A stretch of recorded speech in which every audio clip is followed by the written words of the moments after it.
Hello everyone. In this video, I'm going to show you what we are being building using PayloadCMS. In fact, we are creating a platform which is a platform as a service tool, which is similar to Railway, Vercel, or Heroku. This is this provides capability for self-hosting your own applications, be it PayloadCMS or any Docker image or any software, or your own self-hosted projects. I mean, your own GitHub projects. So this is entirely built on top of payload CMS. So this, if you click on the demo, will be redirected over here. As this is a demo server, you will not be able to add your own servers. We restricted the access. In fact, there is a deploy to railway button in the GitHub repository. The GitHub repository can also be found over here. Over here, you can install in railway and then get your dFlow instance, which is on top of payload CMS. And that will provide you an admin panel of this. You can connect your own server. To connect your servers, your first the onboarding flow itself does the majority of the heavy lifting, like connecting your GitHub account, attaching your SSH keys, attaching your server. Once you're done with those things, you will be greeted with create your own project. Let's try to check and install some payload CMS stuff. So the entire application is running in the payload CMS background. Right now, as we are in the demo instance, though I was logged in, if you go to the admin panel, we are restricting, but you can see this authorized session, which is a payload CMS access management system. But anyways, let's go back to creation of projects. Test payload CMS. I would like to install this in my AWS test server. I'm just installing. One more thing. While this is creating, you have a complete matrix of your entire server, like what is the operating system, what's the version of Doku being installed, what is the RAM, cores, everything. And if you go to the plugins, if you're familiar with Doku, you will get an idea what are the different plugins and what are the databases you can install, uninstall, and all the common plugins. It syncs with the your Doku instance. You can attach your own domains, or you can choose an ip.io for port forwarding or wildcard domains. And similarly, there is a monitoring section where you can see the entire monitoring aspects of your application. All this is being done by payload CMS itself. We are using fetching the data from our server and showcasing it over here. A clean UI for your all your monitoring system of your respective systems. You can change and check for your digital version key. You can connect any servers. But anyways, these are like the specs of the things, and this is just to showcase that what payload CMS can do. You can almost create anything, whatever the possibility. We are actually created an entire deployment system using payload CMS. So let's test this piece in reality. I think test payload CMS. You can create a service. Uh, let's limit payload CMS test itself.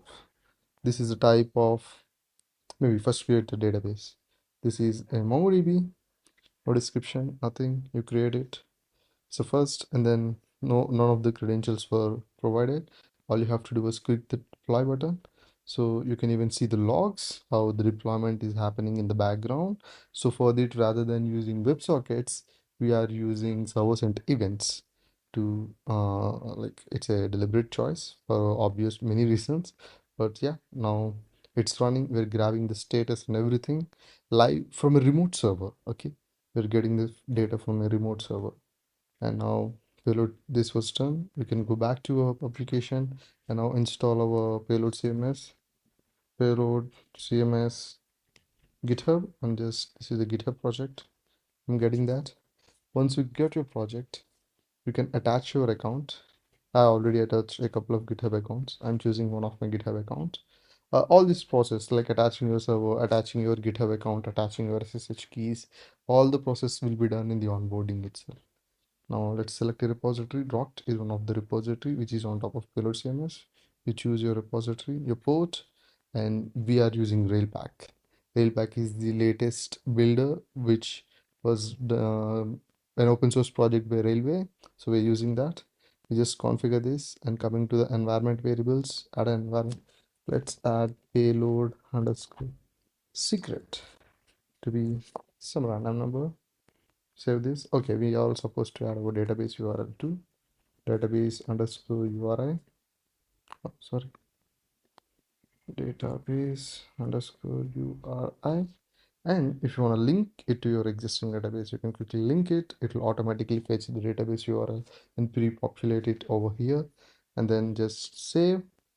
Once these changes were applied, see, it will send the changes. Once this was done, you can click on the deploy button.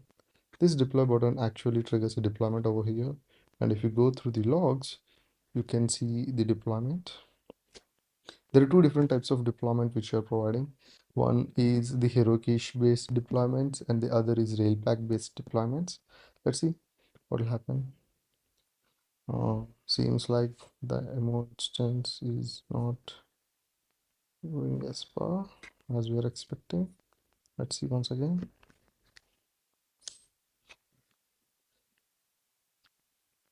Yeah, maybe let's retrigger another deployment and see what will happen. dFlow deployments, logs. Okay, I think the logs are not being fetched properly. That's totally fine. You can also confirm the deployment from the let's go another tab and check the servers, and you can check the server and go to the monitoring section. You can see the spikes in your CPU utilization or the RAM utilization if the deployment is actually happening in the background. So seems like it's 15.3 and 25.68. There is no spike, which actually suggests the deployment was not happening. So let's confirm what's the issue, what's happening in the background. General. Oh, I forgot to save the details over here. Sorry for that. So yeah, let's come back to here and this time not forget to save the details main and save this. Once this was saved, right now there are no domains. Let's deploy. Yeah, there should be some sort of error message maybe that details were not properly added. Yeah, now you can see the logs are getting. So we're getting, and this was triggered from Heroku. And yeah, I intentionally closed this. Let's deploy another server. Now this will take the Railpack in the background for the deployments. So the database URL was configured, the payload secret was configured. One second, why this was, right. Let's confirm once again the default being saved, save, deploy, check the logs. Yeah, so now we are using Railpack. So this automatically detects everything. It creates a Docker image. It builds your product and converts your image into a Docker image. Whatever is the GitHub repository, there is no need for a Docker file in your repository. It will automatically convert your image into a Docker file. Once it converts into Docker file, we will use Doku to ship that particular Docker image. So this will ensure the deployment is done smooth. So while this is happening, you can see the monitoring tabs. Let's go back to your application and try to, yeah, it's trying to get, you can see the CPU usage was 99 and the memory usage was 44. And you can also refresh data over here. Though we are refetching the data every 5 seconds, you can always use the refresh data. This is an intentionally demo server which we added. That is, if you go into the general section, though we have given enough RAM to it, we only provided 2 cores of CPU just to test out a couple of things. And this is from AWS. You can confirm this over here. So let's go and see what's happening to our deployment. Our application is in the building stage. So seems like our build was done. Now we will convert this particular deployment build to a Docker image. All these things are being done by Railpack itself in the background. Once that was converted into a Docker image, we will then use Doku in order to do the deployment. You can see here one thing that's clearly, though payload CMS is on top of Next.js, we are doing a very long running process over here. And how we were able to achieve this is by integrating BullMQ in the background along with the uh, Redis. So to see a proper architecture, how it is going, you can always click on deploy and relay button over here. You can deploy it for yourself. We're using dFlow, MongoDB, and Redis. Okay, to see everything, the data structures and everything, quickly deploy this application and create an sign up for your account. Once you sign up, navigate to your /admin payload CMS so that you can see more on it.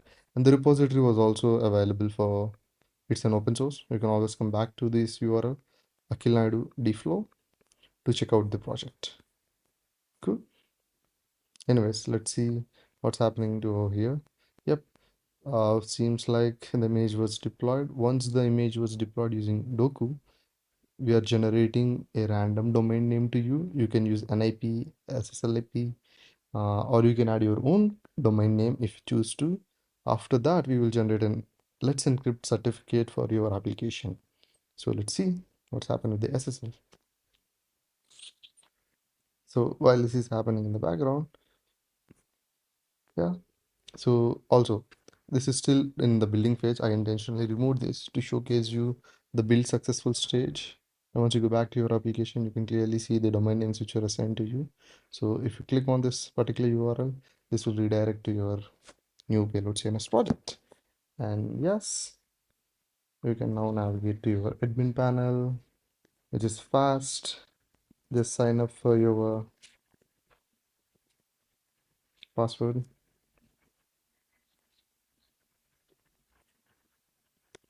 Should create. So this is just a sample project that we have created for one of our videos. So this is how you can even deploy payload CMS on your own server. Yep, that's for the day. So what the main thing what I would like to highlight here is like maybe this application what we have created might come or useful to you or not. But the idea what I'm trying to showcase here is like payload CMS is really the modern backend. You have a lot of things that can achieve using payload CMS, like there is especially the concept of hooks. The after change and before change actually resolved a lot of issues that we usually do on database event ends.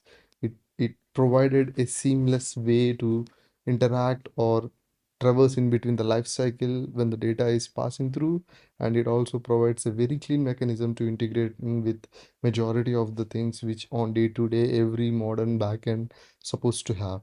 The API generation is also one of the really important aspect, and generation of admin panel is like a really an awesome way of working with your backend. This is not just a CMS, guys.